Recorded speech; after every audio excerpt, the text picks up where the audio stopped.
all the while, holding me down. I wasn't ready to receive all the things God had in store for me. Hello, everybody, and welcome to SpiritSpeaks. I am Spirit. I don't know, you may know that I'm old to some, new to others. I am Spirit. We are starting a Webisode, and it is catered to uplifting people that have been in hurt places, that are in dry places, and just need that encouragement. We're going to be talking about real life issues, just things that everyone goes through and nobody talks about it, or everyone goes through and nobody talks about how to get through, or what it looks like when you've gone through. And that's what we are here for. I have my co-host here. Hi, I'm Kalley, and I'm so excited about this new big venture, and we invite you to share your lives and we'll share ours. Definitely. We are going to have some exciting things in store, so just stay tuned with us. Definitely follow the Spirit Speaks movement. We're going to be on YouTube, and we have a couple other pages that are in development right now, so definitely be on the lookout. Who is Spirit?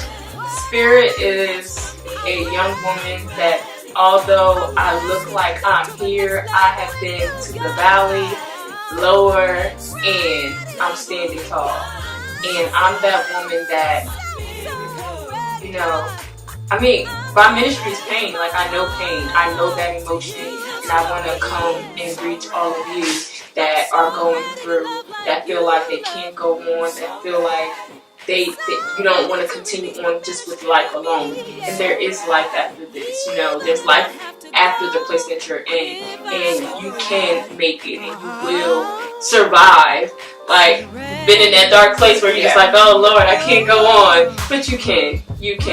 And I really have lived that, and I'm doing it now. It's not always easy. You have those lonely nights. You have those nights where you kind of reflect on the things that have gone wrong in your life and decisions that you've made. But God is able, and He's a keeper. He'll keep you like He's been keeping me. That's awesome. I was speaking with a friend a couple of weeks ago, and he said something. He was like, you know what, pain is a universal language. It doesn't matter what color you are, it doesn't matter your gender, it doesn't matter your age. It's a universe. Everyone experiences pain in their life. So this is something not just for someone young or old, or someone of a particular race. This is for everyone. Yeah. So we're going to talk about what led us to this place. I posted a picture on Facebook one day, and it was a quote, and it said that, broken crayon still color. Yeah, a broken crayon still colors. So Kisa wrote on, it said, although it can still color, it's still broken. And our point in coming together and starting this is because although you can still operate in your gift when you're in a broken place, we're trying to get you to that place where you're operating whole. You don't always want to be down and out and still being used, because that's very draining. And you have to use so much extra energy just to continue to, be used with your gifts that you have. And, not even just being used with your gifts, but, continuing on with life. It's so draining when you're just trying to continue on when you're broken versus being a healed, whole person.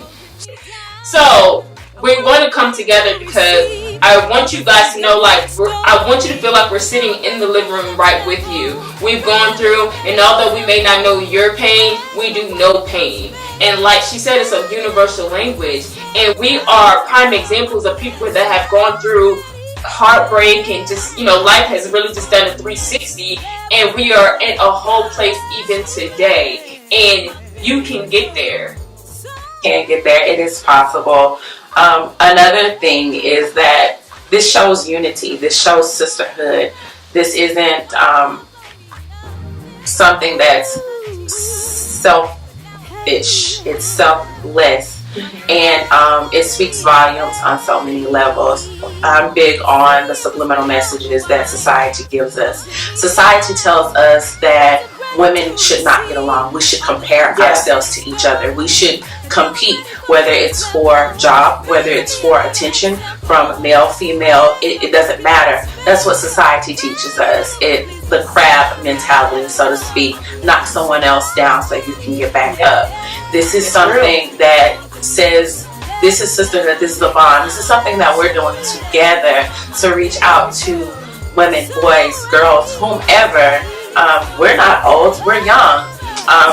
I know a lot of times when I was younger, I looked at older people and was like, they don't know what they're talking about. They don't understand. They haven't been here. They don't understand that, but they do. There's nothing new under the sun. Like I said, pain is universal. It doesn't matter what the cause of the pain was. It's still universal. And we want to speak to you. Spirit wants to speak to you. I'm not, this is not even about me. I'm just being a co-host. I mean, be on the lookout. Like, we have some great things in store.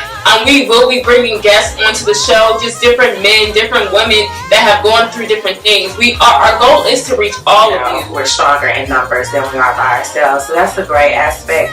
And so what did you mentioned this divorce, this marriage, so walk us through this. Like, what was your mental state? Because, I mean, I have my experience, oh God, I have my experience and my testimony in that part of my life, but how did you do that? Like, how did you walk yourself through this? Like, oh my God, I'm getting divorced. Like, it's because, of course, it's not something that someone says, you know, I'm getting married to get divorced. Yeah, so exactly. how did you go through that process? Like, what was your mental state? What was your day-to-day process?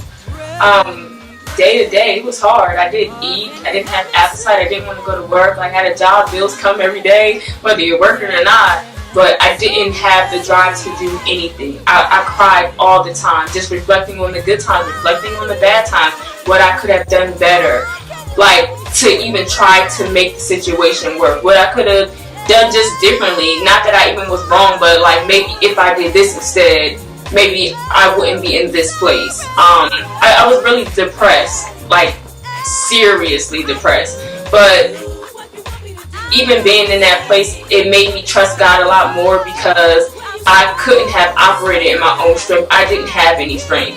It was there that when I was in my weakest state, that God had to show His strength, and like, literally, as I got up every day, it wasn't because I was walking in Spirit's strength. I was walking in God's strength. Like, I had to pray. I had to surround myself around those people that would lift my spirit up, because I just was completely down. That's actually, you know, where Spirit came from. Like, Spirit had to be revived, because, you know, just being in such a dark place and cloudy, and you just don't care anymore. You don't care. Like, you don't care. Bill gets paid or not. Like, you just do not care. Like, it was very, very tough. But I stand here even today. It's 2014. I went through that a year ago. And I can honestly say that I'm glad I went through that.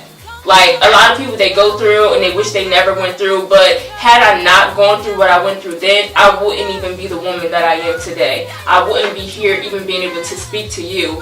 And because I'm healed from what happened, I'm able to be strong enough to stand in front of you and really say, there's life after this. That's awesome. That's great. Like I said, I had my sister. Of course, you know that I was engaged to be married. That relationship that I had was 5 years. And so when we got engaged, I just knew that was going to happen. I was like, okay, it's finally my time. It's my time. And then everything just started falling apart after that. And that was heartbreaking for me. Not just for me, but I had a son that was in the process with me. That was really heartbreaking. So I definitely understand that. For me, myself, I was taking care of so many different people in the process, so I couldn't focus on my healing. But one thing I made sure I did, and I said, you know what, God is going to take care of me. God is going to take care of me. I kept reminding myself of His promise for me. So, and I was thankful at the end of the day. I was like, well, thank God I didn't marry him.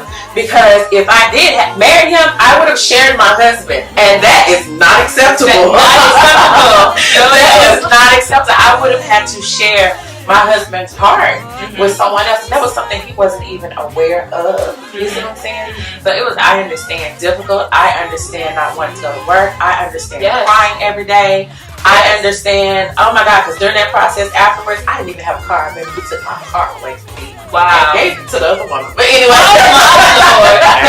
But no, he is. No, seriously. And because I decided to not complain, I didn't argue, I didn't fuss, I didn't call and I didn't do anything. I sat, I waited, I said, I trust God. I trust God. I trust God. And within a week, I had a new car.